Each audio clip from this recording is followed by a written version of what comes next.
அதனால அதெல்லாம் விட்டுடுங்க. அவங்க எல்லாம் என்னன்னா பண்ணிக்கிட்டு போயிட்டோம்.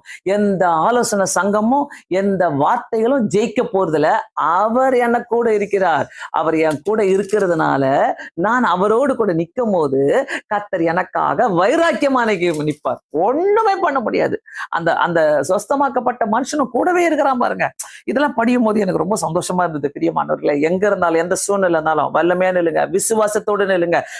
அதிசயமான காரியங்களை கர்த்தர் செய்யற வரைக்கும் அவரையே பார்த்துட்டுங்க.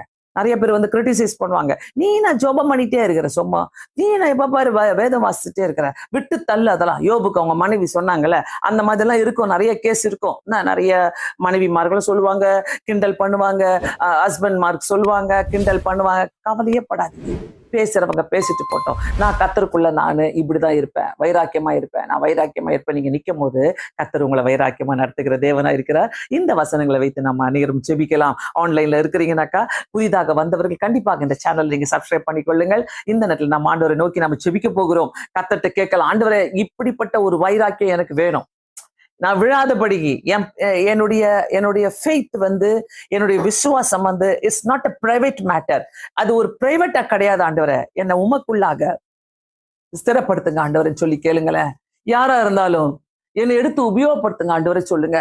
ஆண்டவரே, கர்த்தர் உங்க பிரச்சனை எல்லாம் தீர்த்து வைப்பார். நான் ஏசாமி உடையவ, ஆண்டவருக்காக நான் நிப்பேன், ஆண்டவருக்காக நான் பேசுவேன், நான் ஜெபம் பண்ணுவேன், நான் இயேசுவேன்னு சொல்லுவேன், நான் மற்றவங்களுக்கு இயேசுவை பத்தி சொல்லுவேன் அப்படின்னு சொல்றவங்களுக்கு கண்டிப்பாக கர்த்தர் எல்லா காரியங்களும் செய்கிற தேவனா இருக்கிறார். பிரியமானவர்களை, அப்படியே நாம் ஆண்டவரை நோக்கி ஜெபிக்கலாம். ஆண்டவர்கிட்ட கேளுங்க, ஏசு சுவாமி என்னையும் எடுத்து உபயோகப்படுத்துங்க ஆண்டவர். எல்லாரும் ஜெபம் பண்ணுங்க. ஆண்டவர்கிட்ட சொல்லி ஒரு வார்த்தை சொல்லி ஜெபம் பண்ணுங்க. ஏசப்பா, என் வாழ்க்கையில வாங்க, எனக்கு உங்களை ரொம்ப பிடிக்கும், ஆனா நான் மறைச்சு வச்சுக்கிறேன்.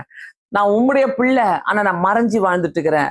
உங்களை பத்தி நான் பேசாம வாழ்ந்துட்டு இருக்கிறேன். அறிக்கை செய்து ஆண்டவரே அந்த தைரியத்தை எனக்கு தாங்க. பேதுருவை போல, யோவானை போல இன்னும் வல்லமையாய் உமக்காக பேசக்கூடிய தைரியத்தை எனக்கு தாங்கன்னு சொல்லி கேளுங்க.